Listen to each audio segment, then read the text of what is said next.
Cash operating cycle क्या है। अच्छा जी, इसको मैं यहाँ पे एक टाइमलाइन की मदद से आपको समझाता हूँ। कैश ऑपरेटिंग साइकिल की डेफिनेशन भी देता हूँ, फिर उसका कंपोनेंट भी बताता हूँ आपको। एक बिजनेस साइकिल को हम यहाँ पे ड्रॉ करते हैं जी। फॉर एग्जांपल यहाँ पे आप रॉ मटेरियल परचेज करते हैं, raw material purchase on credit.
Division inventory days plus debtor days minus creditor days.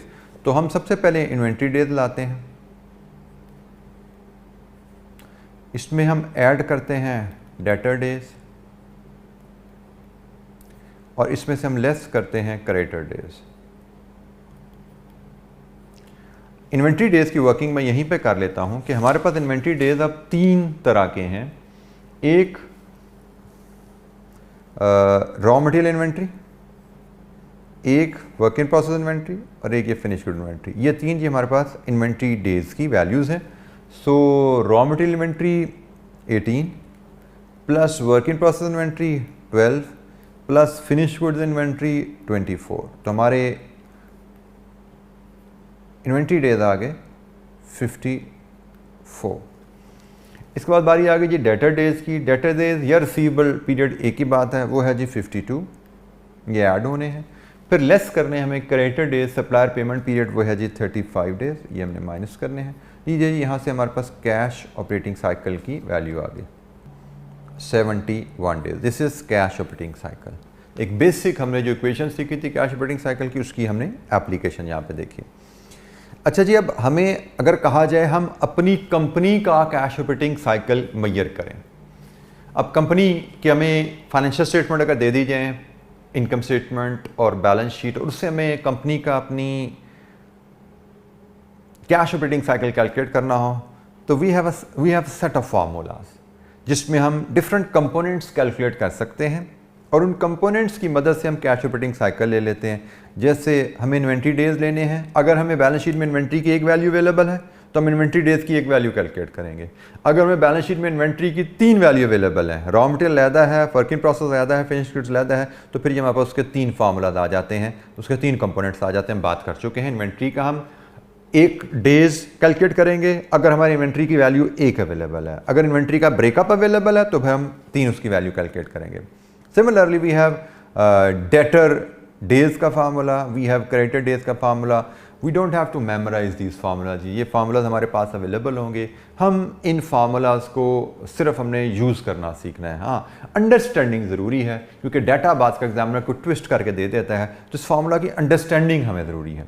ठीक है जी, तो मैं आपको डेटर डेज का फार्मूला लेके इससे आपको एक अंडरस्टैंडिंग दे देता हूँ कि ये फार्मूले की कंस्ट्रक्शन कैसे हुई हुई है, फिर हम इन तमाम फार्मूलाज को बड़ा आसानी से इस्तेमाल कर पाएंगे। तो मैं डिस्कशन के लिए यहाँ से ये डेटर डेज का फार्मूला उठा के आपको इसकी कंस्ट्रक्शन की कहानी समझा देता हूँ। बेसिकली डेटर डेज डेफिनेशन हम देखें तो है क्या। डेटर डेज की डेफिनेशन मैंने आपसे जो शेयर की कि time, average time taken by our customer to pay us, average time taken by our customer to pay us, ये जी हमारी डेटर डेज की डेफिनेशन है। तो अगर हम डेटर डेज जानना चाहते हैं तो उसके लिए फार्मूला जो है ना बेसिकली वो ऐसे है। डेटर डेज का फार्मूला ऐसे बनेगा कि आप डेटर्स बैलेंस को अगर डिवाइड कर दें एवरेज डेली क्रेडिट सेल से,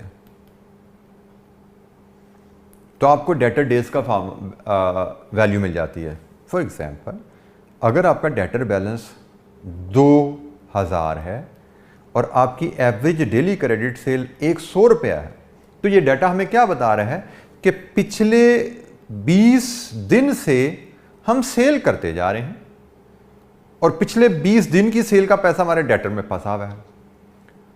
आई रिपीट, अगर हमारे डेटर का बैलेंस 2000 है और हमारी एवरेज डेली क्रेडिट सेल्स, यहाँ पे ये याद रखना है कि डेटर्स क्रेडिट सेल से बनते हैं। बात का कैश सेल्स का डाटा भी आपको अवेलेबल होता है, कैश सेल्स का डेटर से कोई ताल्लुक नहीं है। तो आपकी क्रेडिट सेल रोज़ की 100 रुपये है, रोज़ की सेल 100 रुपये है, टोटल डेटर्स में 2000 खड़े हैं। इसका मतलब पिछले 20 दिन की सेल का पैसा डेटर में फंसा हुआ है, 20 दिन से पिछले कस्टमर ने हमें पैसा क्लियर कर दिया हुआ है। इसका मतलब ऑन एवरेज हमारा कस्टमर 20 दिन में पैसा क्लियर कर रहा है। तो यहाँ से हम डेटर डेज निकाल पा रहे हैं। यही फार्मूला बेसिकली जो हमने ऊपर फार्मूला पढ़ा वो यहीं से बना हुआ है। Basically debtors balance as it is, तो एवरेज क्रेडिट सेल कहाँ से आएगी? That will be annual credit sales divide with 365,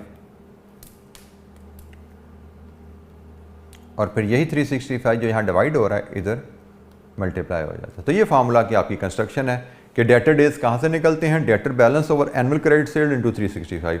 असल फार्मूला ये है, लेकिन इसकी कैलकुलेशन हम, इस वैल्यू की कैलकुलेशन हम इस तरह करते हैं, क्योंकि एवरी डेली सेल चाहिए, वो एवरी डेली सेल कहाँ से आएगी। तो यह मैंने जितने फार्मूलाज आपसे शेयर किए, जो इन्वेंट्री के हैं, जो डेटर्स के हैं, जो क्रेडिटर्स के हैं, वो इसी कॉन्सेप्ट पे सारे बेस हैं। ठीक है जी, मैंने एक फार्मूले की कंस्ट्रक्शन आपसे शेयर कर ली। बाकी अब फार्मूला जैसे मैंने कहा हमें याद नहीं रखना, हमें ये सारे फार्मूलाज अवेलेबल हैं। हमें जब भी credit cash operating cycle calculate करना है, इन फार्मूलाज की मदद से फाइनेंशियल स्टेटमेंट से डाटा लेके हम कंपोनेंट्स निकाल लेंगे और कंपोनेंट्स को इक्वेशन में अरेंज करेंगे, कैश ऑपरेटिंग साइकिल आ जाएगा जी हमारे पास। तो इसके लिए हम कुछ एक्टिविटीज़ अब करते हैं। सबसे पहले इलस्ट्रेशन नंबर 2, ये हम कैश ऑपरेटिंग साइकिल की कैलकुलेशन पे हम पहले बात कर रहे हैं। ठीक है जी, मैंने आपसे जैसे कहा था कि पहले हमने कैश ऑपरेटिंग साइकिल का मतलब समझ लिया, उसके कंपोनेंट्स को समझ लिया। अब हम कैश ऑपरेटिंग साइकिल की कैलकुलेशन को सीखने जा रहे हैं। फाइनेंशियल स्टेटमेंट से हम कैश ऑपरेटिंग साइकिल कैसे कैलकुलेट कर सकते हैं, और उसके बाद नेक्स्ट फेज आएगा कि भाई कैश ऑपरेटिंग साइकिल का ताल्लुक वर्किंग कैपिटल इन्वेस्टमेंट से कैसे है। That is the third phase, फिर हम उस पर जाएंगे। अब हम जाते हैं इलस्ट्रेशन 2 के ऊपर जी। इलस्ट्रेशन 2 की मेरी रिक्वायरमेंट है जी, calculate relevant working capital ratios. अच्छा, ये जो हमने डेटर डेज या डेटर पीरियड, इन्वेंट्री पीरियड जो कैलकुलेट कर रहे हैं, इनको working capital ratios, working capital turnover ratios भी कहा जाता है। ठीक है, वर्किंग कैपिटल रेशियोज या वर्किंग कैपिटल टर्नओवर रेशियोज भी कहा जाता है। तो रिक्वायरमेंट है जी, calculate relevant working capital ratios and cash operating cycle of Z limited, round your answer to the nearest day. This is general, अगर ये ना भी कहता तो सीधी सी बात, हम डेसिमल में डेज तो नहीं कैलकुलेट करेंगे, हम राउंड ऑफ कर देते हैं। अच्छा जी, हमें रिसीवेबल्स की फिगर अवेलेबल है, ट्रेड पेएबल्स है, रॉ मटेरियल है, वर्क इन प्रोसेस है, फिनिश गुड्स है, सेल्स हैं, मटेरियल परचेजेज हैं, all on credit, cost of sales है, 80% रॉ मटेरियल यूजेज। ये सारा फिगर हमें मिलियन में अवेलेबल है। अब हमें एक वर्किंग कैपिटल रेशियोज निकालनी है। सबसे पहली बात यहाँ पे सीखनी है हमें कि हमें इन्वेंट्री के 3 वैल्यूज़ दी गई हैं, ब्रेकअप दिया गया है, तो हमें इन तीनों के ही डेज निकालने हैं। तो हमें 3 इन्वेंट्री डेज लेने हैं, एक डेटर डेज लेना है और एक क्रेडिटर डेज लेना है। इस ब्रेकअप के साथ हम 5 वैल्यूज़ के साथ हम कैश ऑपरेटिंग साइकिल पर जाएंगे। तो पहले हम फार्मूला, जनाब यहीं से ही फार्मूला मैं पिक कर लेता हूँ। पहले हम इन्वेंट्री डेज की कैलकुलेशन के लिए इन्वेंट्री डेज के फार्मूला यहाँ से हम पिक करते हैं जी। Illustration number 2। अच्छा जी, नहीं फार्मूलाज के अगेंस्ट हम वैल्यू फीड करते हैं और वहाँ से हम फिर कैलकुलेट कर लेते हैं। सबसे पहले रॉ मटेरियल डेज फार्मूला सबसे पहले हमने लिया जी। इन फार्मूलाज के अगेंस्ट हम अब जो वैल्यूज़ अवेलेबल हैं पहले वो फीड कर देते हैं। रॉ मटेरियल की inventory is available as 1 million. Raw material usages पे हम बाद में आते हैं जी, इंटू 365, ये भी हमें पता है। फिर हमें वर्क इन प्रोसेस इन्वेंट्री की वैल्यू भी पता है जी। Raw material working process inventory है जी 1.3 मिलियन इंटू 365। और फिर हमारे पास फिनिश गुड इन्वेंट्री की वैल्यू भी अवेलेबल है 2 मिलियन।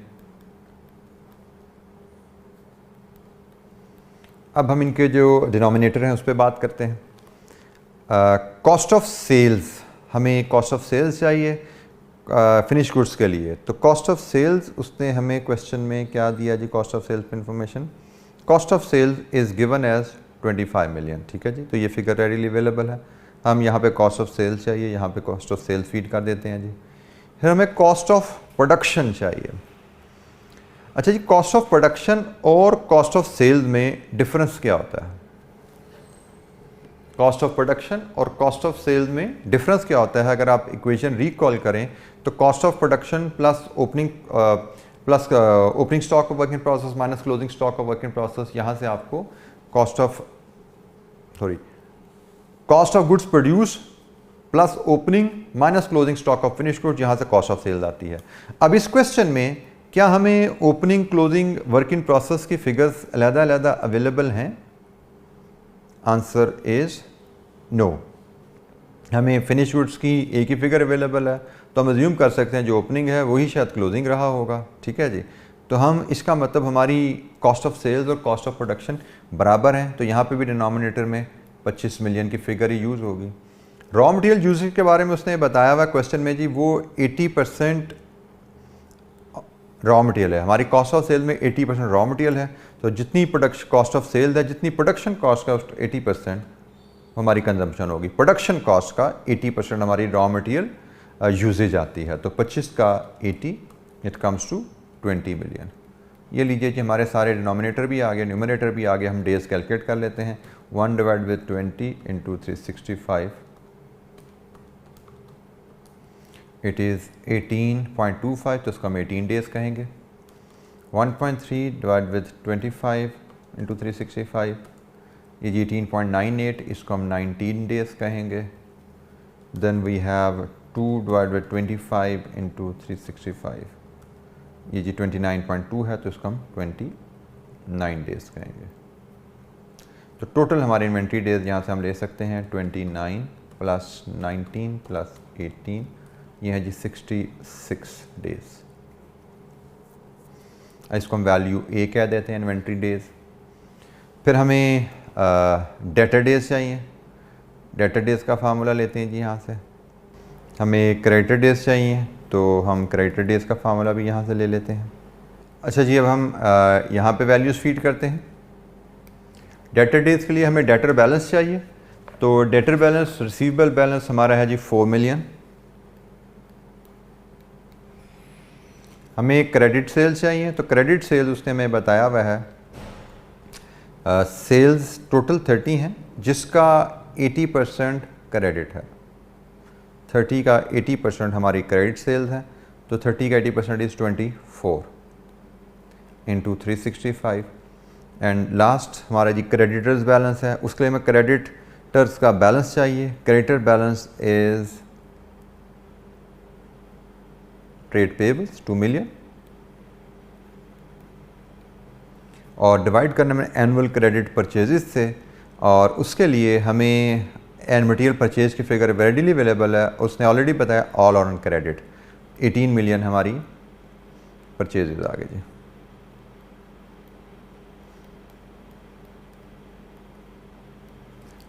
$60.8 को हम 61 डेज़ लेंगे जी, और क्रेडिटर्स हमारे पास हैं जी 2 डिवाइड विद 18 इंटू 365 ये हम 41 डेज़ लेंगे। तो यहाँ से हम बल्कि ऐसा करते हैं, इसी को हम ABC की जगह हम यहीं पे इक्वेशन बिल्ड कर लेते हैं। हमारा कैश ऑपरेटिंग साइकिल जो बनेगा inventory days plus debtor days minus creditor days, ये जी कैश ऑपरेटिंग साइकिल हमारा 66 plus 61 minus 41 it is 86 days. This is cash operating cycle illustration 2।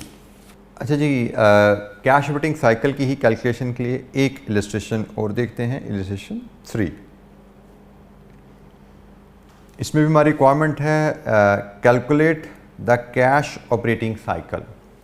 Data देखते हैं जी, receivable, payable, raw material inventory, work in process inventory, finish good inventory, sales and then GP, inventory levels, raw material relationship उसने कुछ दिया।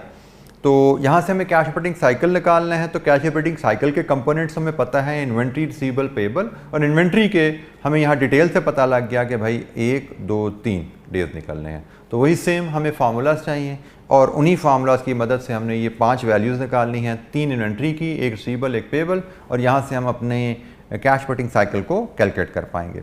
It's a similar repeat activity but अब little bit of extra calculation में भी required है। तो हम सबसे पहले फार्मूलाज जनाब लेके आते हैं, यही फार्मूला है हमारे, इन्हीं को हम कैरी करते हैं।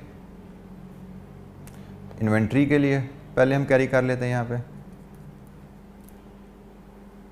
अच्छा जी, हमारे पास फार्मूलाज हमारे पास आ गए हैं। अब हम वैल्यूज़ एक्सट्रैक्ट करते जाते हैं इलस्ट्रेशन से, और इनको हम सॉल्व करने चलते हैं। इसका तरीकाकार सबसे पहले जैसे सवाल का अटैम्प्ट करने का होता ही है कि आप डाटा पढ़िए, रिक्वायरमेंट पढ़िए, और उसके मुताबिक स्टेप्स एंड फार्मूला आइडेंटिफाई कर लीजिए। फिर आपको आइडिया हो जाता है आपको क्या इन्फॉर्मेशन चाहिए, वो इन्फॉर्मेशन आपको सवाल से एक्सट्रैक्ट कर पाते हैं। इलस्ट्रेशन 3 में है जी, हमें रॉ मटेरियल इन्वेंट्री की फिगर चाहिए। Raw material inventory is 150,000। तो जो फिगर्स अवेलेबल हैं मैं डालता जा रहा हूँ, जिसकी हमें वर्किंग करनी होगी हम कर लेंगे वो वर्किंग जनाब। फिर working process inventory is available 350,000। Finish good inventory is available 200,000।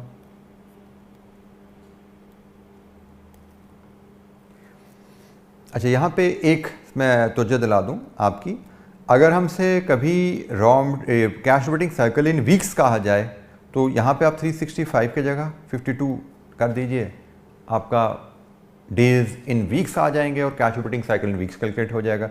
अगर आपको cash operating cycle in months चाहिए तो यहाँ आप 365 की जगह 12 कर दीजिए, तो आपका मंथ्स में टर्नओवर रेशियोज भी आ जाएंगे और कैश ऑपरेटिंग साइकिल भी मंथ्स में आ जाएगा। तो ये एक स्लाइड सी मॉडिफिकेशन इस फॉर्मूले में करके आप इसको इस्तेमाल कर सकते हैं। तो एनीवेज जी, हम अभी फ़िलहाल कंटिन्यू कर रहे हैं आगे। डेटर डेज के लिए हमें डेटर बैलेंस चाहिए, रिसीवेबल बैलेंस, वो हमें गिवन है जी 3,06,000। क्रेडिटर्स के लिए हमें ट्रेड पेबल बैलेंस अवेलेबल है, दैट इज़ 130,000।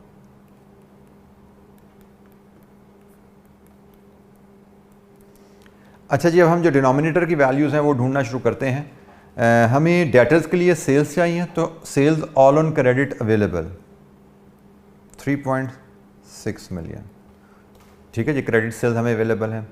हमें इसके अलावा जो फिगर्स चाहिए उसके लिए शायद ये इन्फॉर्मेशन जो है ये हमारे काम आने वाली है। हमें ग्रॉस प्रॉफिट मार्जिन 25% बता दिया, इसका मतलब कॉस्ट ऑफ सेल्स आपका सेल्स का 75% है। तो हमारी कॉस्ट ऑफ सेल्स हमें कहाँ चाहिए जी, ये फिनिश गुड्स में कॉस्ट ऑफ सेल चाहिए। तो हम वर्किंग वन के रेफरेंस से हम इसको सॉल्व कर लेते हैं। वर्किंग वन में हम कॉस्ट ऑफ सेल्स लाते हैं, वो सेल्स का 75% है, तो ये जनाब 2.7 मिलियन आ गया। ये हमारी कॉस्ट ऑफ सेल्स आ गई। अच्छा जी, इसके बाद हमें जो फिगर चाहिए, प्रोडक्शन कॉस्ट चाहिए, हमें रॉ मटेरियल यूजेज चाहिए। उसके लिए इंफॉर्मेशन देखते हैं जी। Inventory levels are constant. Inventory levels are constant का क्या मतलब है? प्रोडक्शन कॉस्ट और कॉस्ट ऑफ सेल्स बराबर हैं। पिछली इलस्ट्रेशन में मैंने आपसे ये बात शेयर की। इन्वेंट्री लेवल्स आर कांस्टेंट मतलब आपका फिनिश गुड ओपनिंग स्टॉक और क्लोजिंग स्टॉक बराबर हैं। तो ओपनिंग स्टॉक क्लोजिंग स्टॉक अगर फिनिश गुड्स बराबर हैं तो जो कॉस्ट ऑफ सेल्स है वही आपकी प्रोडक्शन कॉस्ट है। सो प्रोडक्शन कॉस्ट आपकी यहाँ पे 2.7 मिलियन, ये भी आ गई। इसके बाद रॉ मटेरियल यूजेज चाहिए, तो उसके लिए उसने कहा raw material are 80% of cost of sales, मतलब आपकी जो प्रोडक्शन है उसका 80% रॉ मटेरियल है। तो आपकी रॉ मटेरियल यूजेज, ये प्रोडक्शन कॉस्ट का 80%, 2.7 मिलियन का वर्किंग टू अगर हम बनाएं तो ये प्रोडक्शन, हम रॉ मटेरियल यूजेज की बात कर रहे हैं, ये 2.7 मिलियन का 80%, इट इज़ 2160,000। ये जी हमारे पास रॉ मटेरियल यूजेज आ गई 2160,000। अब हमें क्या फिगर है कि जी, हमारे पास फिगर है कि है अब एक जो मिसिंग है, दैट इज़ द परचेजेस। दोबारा यहाँ पे है इन्वेंट्री लेवल आर कांस्टेंट, इसका मतलब जितनी यूजेज है उतनी परचेजेज होंगी, क्योंकि यूजेज कहाँ से आती है?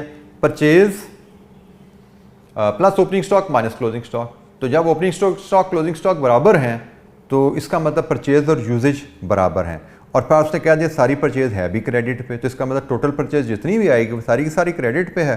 तो usages is equal to purchase and all purchase on credit. लीजिए जी, ये हम यहाँ फीड कर दें, तो हमारा डाटा कंप्लीट हो गया। अब हम तमाम कंपोनेंट्स यहाँ पे कैलकुलेट करके कैश ऑपरेटिंग साइकिल की वैल्यू असर्टेन कर सकते हैं। 25.34 इसको 25 डेज करेंगे जी, राउंड ऑफ करेंगे। 47.3 तो इसको 47 डेज करेंगे। 27.03 27 डेज हो गए जी। 31.025 31 डेज हो गए। And the last is the creditor days 21.97 22 days. और ये हमने लेस करने हैं जी, तमाम ऊपर जो हैं डेज़ वो ऐड होंगे, क्रेडिटर डेज लेस होंगे, तो हमारा कैश ऑपरेटिंग साइकिल आ जाएगा 25 प्लस 47 प्लस 27, ये हमारे डेटर डेज हो गए 30, इन्वेंट्री डेज हो गए plus debtor days 31 minus 22 creditor days, it is 108 days. ये जी हमारा cash operating cycle in this case.